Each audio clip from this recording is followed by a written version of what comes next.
Okay, excuse me. Hi, everybody. Welcome to Module 4's PowerPoint. This week's module is Values in Multicultural Competence. It's based on Chapter 3 in your textbook. So as usual, if you haven't already read the chapter, please go back and read it and then come back and watch this. This chapter is probably the hardest to cover online. I think it's really enriched by personal experiences and stories. I'm not sure how comfortable any of you are in sharing those kinds of personal experiences in an online format. So because of that, you're going to notice that the discussion board for this week is a little bit different than what we've been doing over the course of the past few weeks. In that you're not going to be asked to respond to each other's posts this week. You'll see the directions when you get up to that part of the module, and when you get there, if you have any questions, please email me or post them in the Q&A forum. So this module is so important because our village has grown to encompass the world. Migration and globalization activities have led to the development of complex, culturally diverse societies with representation from several racial, ethnic, and cultural groups. Diversity is reflected throughout society, in schools, at work, in neighborhoods, pretty much everywhere we look. Social service organizations have increased staffing diversity as well as diversity among service recipients or clients. So because of that, obviously, it's really important that as social workers, we get really comfortable with serving all kinds of people who may be similar or different from us. Okay, so I want us to start this week by reflecting a little bit. I want you guys to be thinking over the course of this module, why are we talking about culture and values? How can our own culture and values have an impact on our client? And if I treat everyone the same, why does any of this matter? And when does communication with a client start? So these are all important questions that I hope that you're going to be able to answer. I'm going to kind of give you some of my answers now, but if you guys have different opinions about any of these questions, please post comments in the Q&A forum, include them in your discussion board post this week, or send me an email. I'm very happy to have your feedback and have conversations about this. I think that's probably the best way to really learn this and really understand how this applies to you. But my take on it is this. Our culture and values shape our worldview, from our macro system to our micro system. We're constantly receiving messages about what to believe from our families, from our peers, our teachers, the media, pretty much everywhere we look, right? And whether we agree or disagree with those messages, we're responding to them all the time. So they're having an impact on us, and we're forming opinions all the time about the messages that we receive from the world. And those things help form our worldview and the way that we perceive all the things that are happening around us, including our clients. So that's why we're talking about it, right? The first step to cultural competence is understanding our own value system and acknowledging that it might be different from our clients. It's natural for us to respond to things from our own worldview.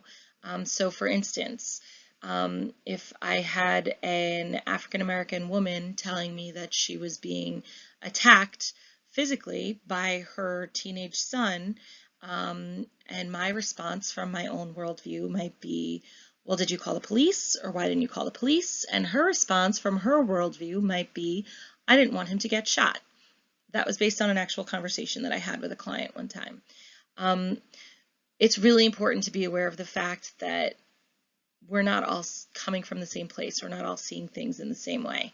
And while I don't want us to just go down the list and learn a bunch of facts about different ethnic and racial groups and then put clients in a box, I think it's important to always kind of have an idea of how different worldviews are shaped based on the messages we're receiving from our society.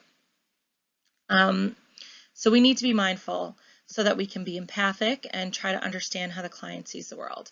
This can prevent us from giving advice or responses that fit our own worldview rather than the view of the client. Okay, so we always want to be coming from their perspective. That doesn't mean that we're not going to be our authentic selves. We are always going to be our authentic selves. So I kind of skipped ahead here, but if I treat everyone the same, why does any of this matter? we don't actually always treat everyone the same, right? We want to always treat everyone with dignity and respect. But the goal is to individualize, which means we're meeting the client where they're at. And that doesn't necessarily mean treating everybody the same.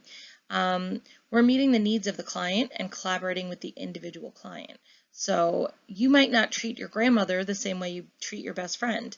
That doesn't mean you're not being true to yourself. It doesn't mean you're not treating them both with dignity and respect. It just means that you're responding to the individual. And the same thing is true when we work with clients. But part of that means understanding where the client is coming from. So additionally, we need to be mindful of the fact that the client's culture has helped shape who the client is, and that could potentially have an impact on how the client perceives you as the worker. I've definitely encountered clients before who were not happy with my race or my age or my gender, and this is kind of part of the world of a social worker. It doesn't mean that we're giving people permission to discriminate against us, or it means that we are going to try to meet them where they're at and hopefully help them work through some of those feelings as well. And part of that is not flipping into a stereotype. So we don't want to put them into a stereotype either. Now, my last question on here is, where does communication start with a client? So the textbook talked about this in the beginning of the chapter, and I just thought this was a really interesting piece to point out. So a lot of times you'll get some information about a client before we ever sit down with them. That might be their name, that might be the town they live in, it might be a variety of different things, but at what point do we start forming opinions about who the client is? It's really important to acknowledge those feelings, what our immediate responses are. We're human beings, and we're going to, if not be having judgments, at a very minimum, expectations maybe about who we're dealing with. And it's important to acknowledge those things so we can put them aside and focus on getting to know the client and who they are. At the same time, the client might have feelings about us before they even meet us. So they know they're going to meet a worker.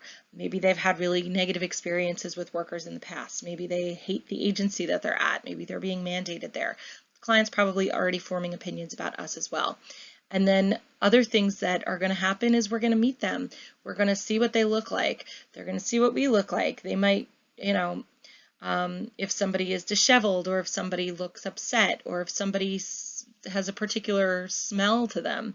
There are so many things that go into forming our initial responses to people and their initial responses to us. And so this is just another thing that we need to be aware of. When we're talking about cultural competence, we're not only talking about race and ethnicity, we're talking about all of these different aspects that can form an opinion about somebody, how old they are, what language they speak, how much education they have, what their financial status is, or their socioeconomic status. So all of these things are part of our communication with clients, and we need to acknowledge them.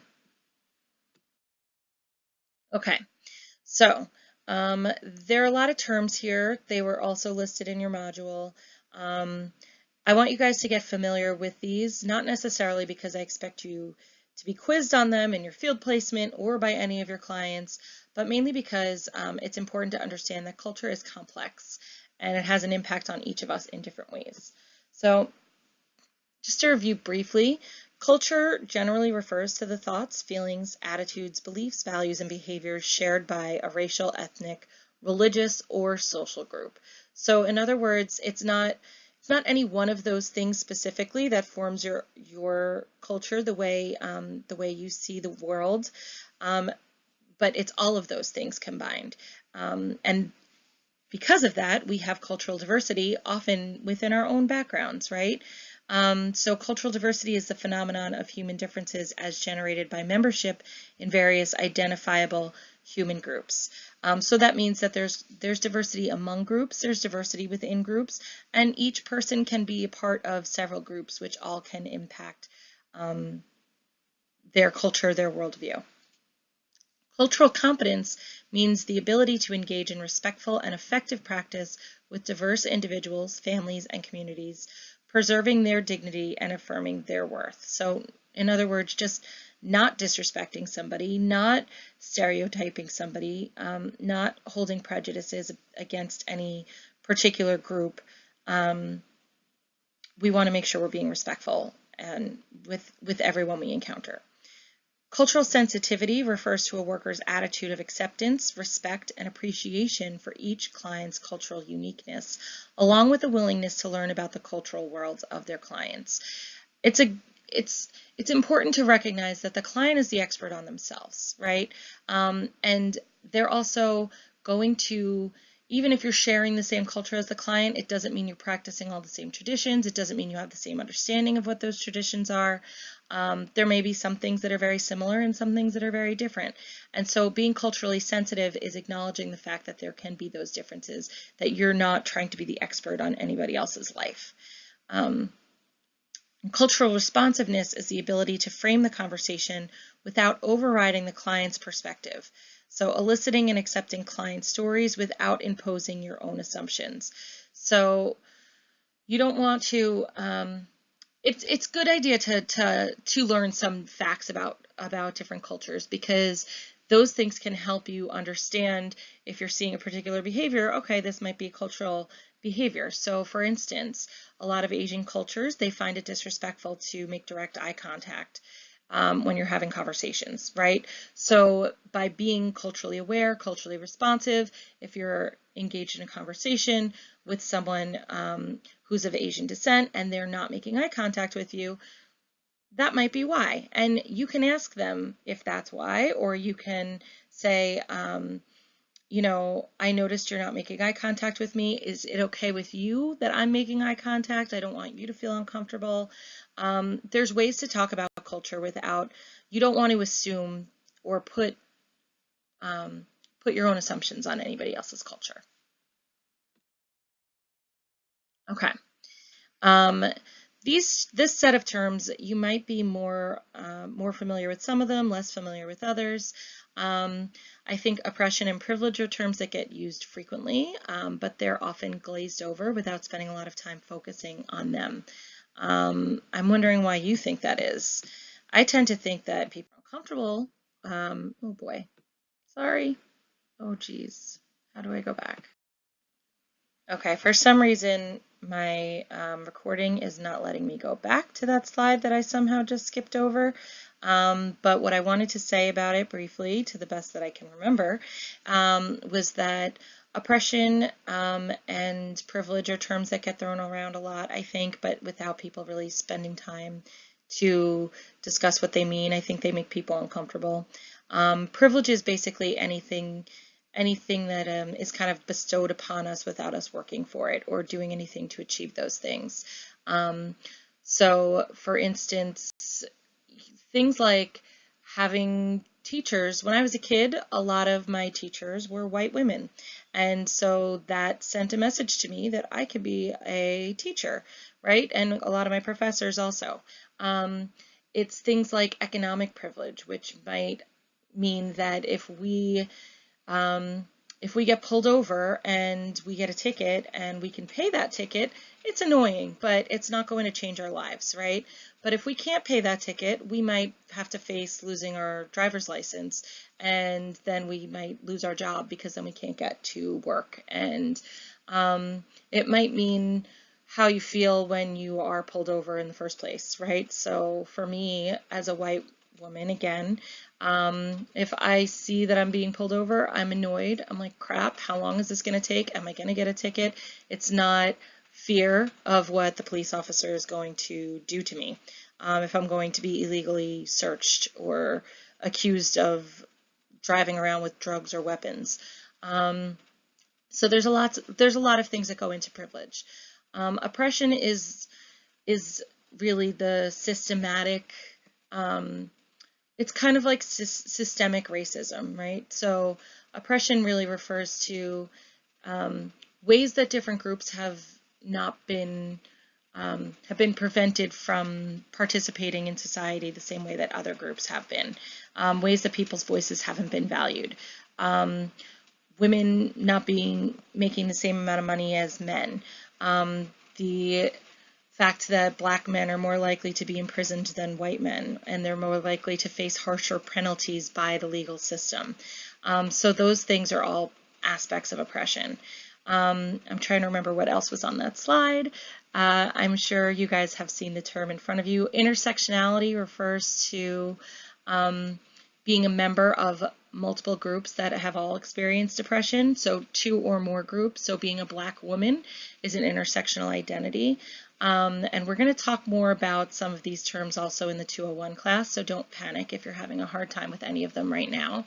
Microaggressions is the frequent, seemingly not intentional treatment of somebody that's part of a marginalized group. So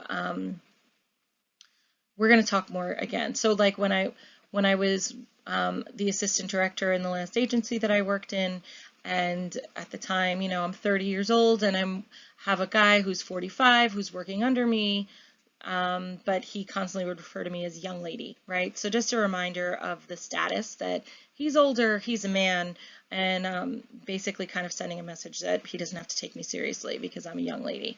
Was it intentional on his part? I don't know if it was or it wasn't, but it can be considered a microaggression. I really can't remember what else was on that slide, and it won't let me go back. So hopefully you guys are following me. If you have any questions, because those slides are also posted on Blackboard within the module, and then the terms themselves are also within the module. So any questions that you guys have about those terms, please post in the Q&A forum. Okay, so how is an understanding of culturally sensitive practice essential for practicing the core values and principles in social work? Hopefully at this point you guys have also read the entire Code of Ethics.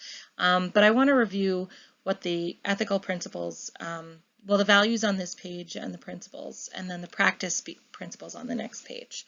So our first one is service. The value is service. The ethical principle is social workers' primary goal is to help people in need to address social problems. So what is a social problem? Social problem is anything that is generally considered undesirable by most of society, right? So we are often working with people who are marginalized in one way or another. Sometimes it's because of racial oppression. Sometimes it's because of, a lot of the times it's because of financial oppression, classism, and just a lack of resources, right? So it's important for us to be aware, though, that we could be encountering a lot of different cultural beliefs when we're working with a variety of people, and there's also a lot of macro level things like the fact that our country values money a lot, like we're a capitalist society, so and work ethic is very much valued here, which you know is a positive thing, but that can also reflect very, very poorly on people who just stigmatize anyone who needs help. So it's an important thing to be mindful of when you want to provide a service. Social justice. So social workers are supposed to challenge social injustice. So we need to understand as social workers that oppression is a real thing and that it happens in this country. And it happens at various levels. And part of our role as a social worker is to challenge injustices so that we can try to make the world more equitable, meaning that everybody's voice should count, everybody's voice should matter. And we can do that by helping people access resources, helping people take steps to achieve their own goals, and helping people find their own voices. And we can also do that by advocating for policy changes and things like that. Dignity and worth of the person. So social workers respect the inherent dignity and worth of each person. Part of that is being respectful of the fact that they might not think the same thing as you, and that's okay, and they're allowed to think other things than you. All of us in the class, I'm sure, don't think the same things. You guys don't have to agree with every single thing I think by any means, but it's important that we be able to have conversations about those things, that we can be respectful, and that we can help clients achieve their own goals as opposed to imposing our goals on the clients. The next value is the importance of human relationships. So social workers recognize the central importance of human relationships. We work to form relationships with people. That's the basis. The therapeutic alliance is really the basis for change. That's what's going to help somebody make a change or not. And in order to form a healthy therapeutic alliance, again, we need to be respectful. We need to value the individual human being and their dignity and worth. Integrity. So social workers behave in a trustworthy manner. That means that we are not violating our clients' confidentiality, that we're not taking advantage of our clients, that we're not becoming therapists who want to keep clients coming back to us forever and ever because it guarantees our paycheck, but we're helping them move forward so that they can achieve their own goals. We're not trying to rip people off, right? Competence is the next value. So social workers practice within their areas of competence and develop their professional expertise. So we should be working to try to help people to the level that we are capable. If we're really not capable, then we should be seeking more to further our own education, or we should be referring that client to another worker who is competent in that area. So the practice principles. So the first one is acceptance, which conveys positive regard for client strengths and potential growth. This means that we really accept our clients, that we're rooting for them, that we value them, we have positive regard. So I talked in the 201 class today, if you guys have me in the morning, and I will say this again on Thursday, about the fact that you might not instantly connect with every single client that walks in the door, and there might be times where you might even be a little bit irked by somebody, and it's our job to be aware of those feelings and to get them in check and find the strengths in the client and find the things that we can root for and help them achieve their goals. And we need to treat them with positive regard. We need to accept them, and it's not just tolerating them, it's really finding things that we appreciate about them, that we value about them, so that we can really help them. You're not going to be helped by somebody who doesn't like you, for the most part. That's pretty rare. So acceptance. And again, even if we're very different from the client. Individualization. So affirming each client's unique and distinctive characteristics. We are not the expert on anybody else's life. They are the expert on their life. And it's our job to meet the client where they're at and to treat them as individuals and to tailor our approaches to who they are, to what's going to reach them, and to form real relationships with them. So that's done through individualization. It's done by not putting people into a box, right? We don't want to, like I said before, it can be good to know different things about different cultures. It's important that we do, but it's also important that we don't assume things about our client based on what we know about the culture that they belong to. I hope that makes sense. And again, if you guys have questions, post in the Q&A forum, email me, let's have a conversation. Non-judgmentalism. So maintains a non-blaming attitude towards clients. How many of you guys have been blamed by somebody for something? Whether it was your fault or not, what happens when you're being blamed, right? I know for me, I tend to probably shut down or get defensive and get mad, especially if it's not something I did. Most people don't respond very well to being blamed for things. We don't want to blame our clients for things, right? And our attitudes are going to show in how we treat the clients. So, maybe you're seeing that the client is displaying a pattern of behavior. So we don't want to turn to them and say well, you keep doing the same thing over and over. What are you going to do about it, right?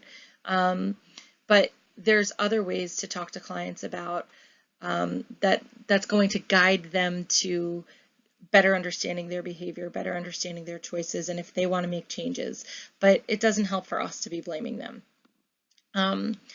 Objectivity promotes professional caring, concern, and commitment in working with clients.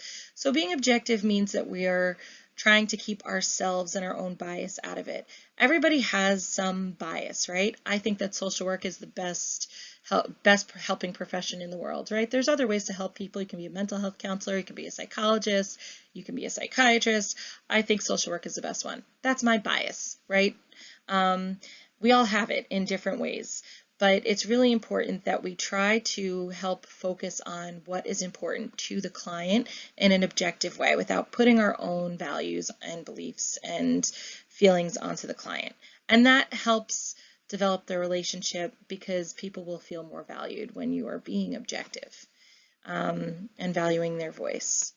Self-determinism upholds clients' rights to exercise their own decision-making. So again, this kind of goes hand in hand with the individualization, right? We want to trust that people are the experts on their lives. They have a better understanding of what they've been through, what they need to work on than we are going to. That's a really important thing to be mindful of. And as social workers, we want to collaborate with clients. We don't want to have a generic list of goals that we apply to every single client, even if our agency has specific goals, which they probably do, right? Programs and agencies usually have certain goals that they need to meet that are dictated by the funding source, or that are described in the mission statement. Of course they do. And hopefully our clients' goals connect to what the agency is trying to do. Otherwise, it might not be the right service for that client. But once we enter into a contract with a client, it is our job to help them set their goals, reach their goals in a collaborative relationship. So we are not the expert. The client is the expert on their own life. Access to services. So promoting and fostering access to resources and opportunities is part of what we do as social workers. And understanding that different people, based on maybe their culture, maybe their ethnicity, maybe their financial or social status, they might not all have the same access to services that we do. They might not, or maybe different people have different levels of access to things based on a variety of reasons. So what is a way in which somebody's culture might prevent them from having access to services? Well, for instance, I have a friend who is Haitian, and in her culture, they don't believe in therapy, right? They don't really believe in mental health problems. They think it's weakness. They don't think, they think that problems should be resolved within the family or within the self, and that you shouldn't. That's a cultural belief that she holds. And when she opened a counseling center in Brooklyn, she had a really hard time finding clients because she was really trying to focus on working with the Haitian community. And she understands that there's this stigma attached to seeking out services within the Haitian community. So she had to really be creative about how to engage clients, how to find clients that she knew needed these services, but that were really reluctant to ask for them. So this is a way that being culturally sensitive and culturally aware can help us as social workers provide access to services.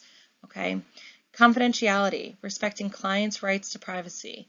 I feel like that one is pretty straightforward. It's our job as social workers to make sure that we are maintaining our clients' confidentiality and that we're not sharing information about clients any more that needs to be shared, and that we're mindful about who we're sharing it with, like our supervisor, as opposed to our best friend or our parents over the dinner table, right? We want to make sure we're respecting our clients' right to privacy. And accountability ensures confident professional conduct. That means that we as social workers are accountable for our actions. Doesn't necessarily mean holding our clients accountable, although we're hoping that if we've entered into a collaborative contract with our clients, then hopefully they are going to be the ones that are doing a lot of the work to get to the goals that they have, so that they can have ownership over those things. Does that make sense? I hope so. Send me any questions. Okay. Keys to culturally competent practice. So the first step is understanding our own beliefs and values, where they come from, acknowledging and attempting to minimize bias, right? We should also learn about other cultures and cultural norms, but at the same time recognizing that cultures are not monolithic. So a variety of cultural patterns can exist within broadly defined cultural groups, and any person can be a member of multiple cultural groups, and each individual is unique, right? So within any culture, a wide range of individual perceptions, communications, and behaviors can exist. So it's important to be aware of those things, and that we want to treat people as individuals no matter what. And we also want to understand the impact of power and privilege, because those things can have an impact on how the client responds to us.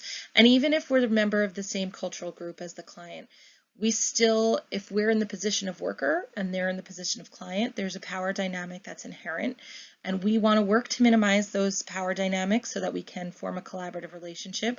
We don't want to come off as trying to be the expert or trying to tell somebody else how to live, right? We want we want to help our clients find their own path that makes sense for them. But we have to understand that that power dynamic exists, and we have to understand other aspects of power and privilege in order to do that effectively. I have a lot of other examples, but we're going to go over a lot of these things in the 201 class also, where we can actually have a conversation about them, and I think it'll be more useful there. So, one more thing to reflect on. So professionally constructed relationships are genuine relationships in which the values, beliefs, and opinions of social workers and clients show through. So how and why are our own values, beliefs, and opinions relevant? This is food for thought, guys. I want you guys to think about why this matters. Why do our own values, beliefs, and opinions matter? My response to that question is that our own values, beliefs, and opinions are going to come through. They have a way of making themselves known even when we try really hard to fight them. So that's one of the reasons that as social workers, we have to accept our clients. We have to work with the individual. We have to meet the clients where they're at. Because if that's what we believe, that we accept our clients and that we value them as individuals, then we're going to be able to form a relationship with them. That's going to be much better than if we are not having our own stuff in check. Culturally competent practice requires workers to avoid applying their own values and suspend making judgments in favor of learning the client's worldview, a perspective in which the client's behavior makes sense. Okay, so we want to value their worldview over our own. It's not about us, it's about them. This is a link to the danger of a single story. You don't have to click on this now. There's the next part of the module has it in there, but I do hope that you guys take the time to watch this. It's about 20 minutes long. I find it really powerful, and I hope you do too. And if you have comments about it, please share on the Q&A forum. So that's it for today. Good luck, guys.